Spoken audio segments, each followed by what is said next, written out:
Fuck. Jon Jones. Never disappoint.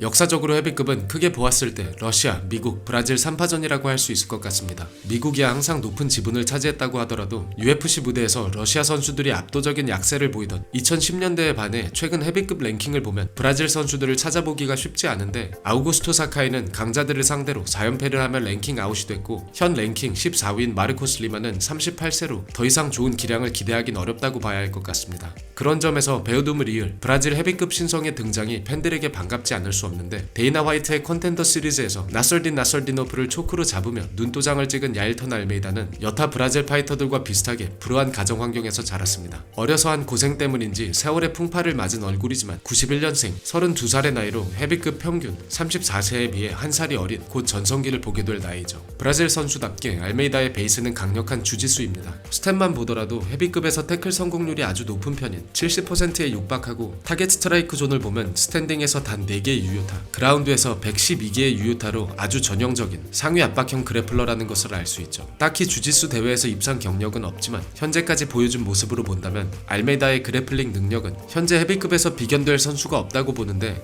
그나마 존스나 아스피날과 같이 타격과 그래플링의 밸런스가 좋은 선수들이 알메이다에게 좋지 못한 상성이라고 할 수 있을 것 같고 완력의 차이가 너무 나지 않는다는 가정하에 태클 디펜스가 나쁘지 않은 볼코프, 루이스, 파블로비치와 같은 타격가들을 상대로는 상성이 좋을 것으로 예상됩니다. UFC 무대에서 5연승에 올피니시라는 기록을 갖고 있지만 그보다 알메이다의 헤비급에서의 경쟁력이 흥미로운 점은 웰터급에서부터 헤비급까지 모든 체급에서 경기를 뛴 고무줄과 같은 체급 적응력이죠. 21세에 가졌던 MMA 데뷔전에선 웰터급으로 2017년엔 미들급, 2019년엔 라이트 헤비급 그리고 다시 헤비급에 정착을 한 아주 특이한 케이스인데 고인이 된 라이트 헤비급에서의 괴물 앤서니 존슨도 웰터급에서 데뷔를 했고 새 체급을 넘나들었지만 개최 실패가 많았을 뿐만 아니라 전성기를 고려했을 때 라이트 헤비급 퍼포먼스가 가장 좋았던 적정 체급이었기 때문에 알메이다와 같은 경우 아주 독특한 이력을 가졌다고 할 수 있을 것 같습니다. 알메이다는 커리어 19승 중 12개의 서브미션 승을 보유한 서브미션 승률이 63%인 서브미션 아티스트입니다. 두 번의 암 트라이앵글을 제외한다면 모두 리어네이킷 초크로 인한 승리로 마운트에서 파운딩, 몸부림치는 상대를 백에서 컨트롤, 그리고 초크로 이어지는 움직임이 MMA에서 아주 보편적으로 볼 수 있는 초크 패스이죠. 즉 스탯만으로 보아도 상위에서의 압박 또는 파운딩이 강점인 선수라는 것을 의미하기도 하는데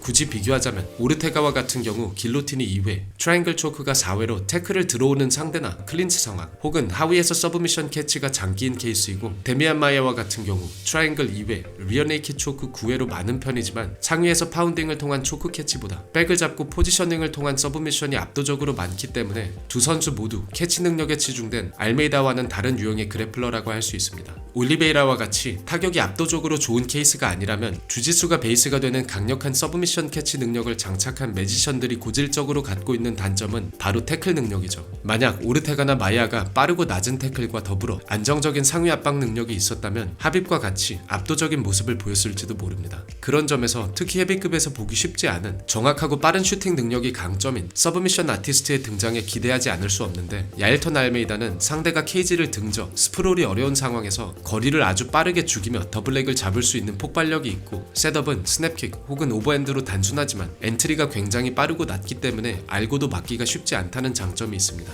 또 케이지 중앙에서도 드라이브가 아주 좋은 편으로 아직 완력에 대한 의구심이 완전히 거친 것은 아니지만 그립을 잡을 수만 있다면 113kg가 넘는 무거운 샤미를 뽑아냈던 모습으로 보아 헤비급의 선수들도 충분히 넘어뜨릴 수 있다는 것을 어느 정도 증명했죠. 슈팅과 더불어 알메이다의 강점은 안정적인 컨트롤 능력입니다. 보통 주짓대로들은 스크램블은 좋지만 레슬러나 삼보카들에 비해 상위에서의 압박이 다소 아쉽다는 평이 지배적인데 알메이다는 안정적으로 상위에서 상대를 컨트롤하며 승리를 따내는 모습을 자주 보여주죠. 먼저 샤밀과의 경기에서 다게스탄이 리스트라이드로 상체를 당겨주고 눌러주는 모습, 아주 쉽게 마운트 포지션을 가져갔고 샤밀이 브릿지로 리커버리를 시도하자 부드럽게 백을 잡아 컨트롤하는 모습, 백을 잡힌 샤밀이 리버스를 해주자 정석적으로 함께 돌아주며 포지션을 유지, 다시 마운트 포지션에서 브릿지를 시도하는 샤밀에 한 팔로 케이지를 지탱하여 중심을 잡고 마치 말을 타듯 이동 방향 그대로 움직여주는 모습이 아주 인상적이었습니다. 결국 완전히 배를 깔린 MMA에서 나올 수 있는 최악의 포지션에서 파운딩이 나왔고 그렇게 경기가 스탑됐습니다. 나이는 있지만 샤밀은 레슬링이 썩 괜찮은 베테랑이죠. 샤밀을 압도적으로 깔아뭉갰다는 것은 헤비급에서 알메이다의 그래플링에 대한 경쟁력을 시사하는 바이기도 합니다. 알메이다의 경기를 보면 상대의 움직임을 읽어내는 센스가 돋보이는데 백에서 샤밀의 무릎을 차주며 중심을 무너뜨려 끌고 내려가는 센스, 팔을 컨트롤하는 로젠스트릭의 압박을 벗겨내기 위해 바깥쪽으로 먼저 빼주고 그립이 느슨해지자 기다렸단 듯 안쪽으로 감아주며 상체 컨트롤, 잠시 뒤 다시 왼팔의 그립을 떼어내기 위해 로젠의 오른다리를 밀어주는 척 움직임을 유도하고 그립을 풀어내는 시퀀스들을 보면 오랜 경험을 통해 몸에 익힌 것이 아니라면 나올 수가 없는 움직임들이죠. 그래플링과 같은 경우 시간과 경험만이 유일한 해답이라고 생각하는데 한 예로 삼보카인 나셀리노프와의 경기에서 더블랙 그립을 잡은 알메이다를 나셀리노프가 밧다리로 맺혀버리는 장면이 나왔죠. MMA에서 유도나 삼보가 베이스가 되는 선수들을 상대할 때 가장 조심해야 할 부분은 클린치에서 맺혀질 때 그립을 놓으면 절대 안 된다는 것입니다. 만약 그립을 놓치게 되면 상대가 바로 상위 포지션을 차지하게 되기 때문인데 특히 러시아 출신의 삼보카들이 자주 사용하는 기술이죠. 알메이다를 보면 맺혀짐과 동시에 그립을 놓지 않습니다. 같은 경기에서 몇 분 후 비슷한 장면이 나왔는데 이번엔 후리기를 이미 예상한 알메이다가 발을 미리 빼주었고 다리를 차주며 역으로 테이크다운에 성공했죠.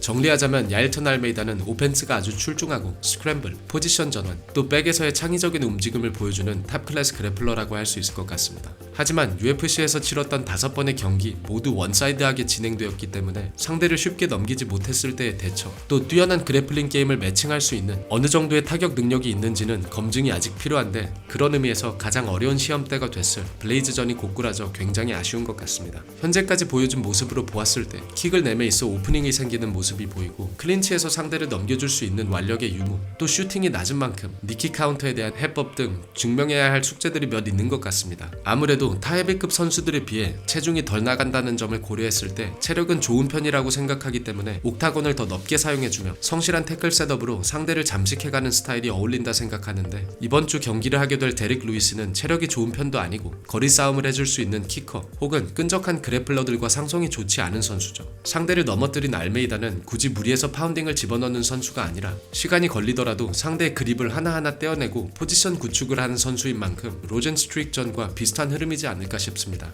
데릭 루이스는 블레이즈의 태클에 정석적인 카운터를 성공시킨 도깨비 파이터이긴 하지만 알메이다의 태클은 블레이즈보다 훨씬 낮게 들어오기 때문에 카운터 타이밍에 나올 수 있을지도 잘 모르겠습니다. 만약 알메이다가 이번 경기를 이겼다고 가정했을 때 다른 헤비급의 신성들과 비교해보자면 알메이다와 파블로비치는 샤밀을 상대로 승리, 시릴건과 파블로비치가 투이바사와 데릭 루이스를 상대로 승리, 아스피날과 시릴간이 볼코프와 스피박을 상대로 승리, 알메이다와 시릴간이 로젠스트리크를 상대로 승리, 파블로비치가 블레이즈를 상대로 승리했습니다. 현재까지는 시릴간이 가장 공통 분모가 많고 알메이다의 경쟁력이 가장 덜 입증되었기 때문에 이번 경기에서 루이스에게 진다면 기대감은 거짓말처럼 사라지겠죠. 개인적으로는 앞으로 더 치열한 헤비급을 위해 알메이다가 승리했으면 좋겠고 곧 미오치치와 존스의 경기가 있을 테니 아마 그 후에 헤비급의 서열 정리가 다시 시작되지 않을까 싶습니다. 그럼 영상 시청해주셔서 감사하고 곧 다른 분석으로 찾아뵙겠습니다. 감사합니다.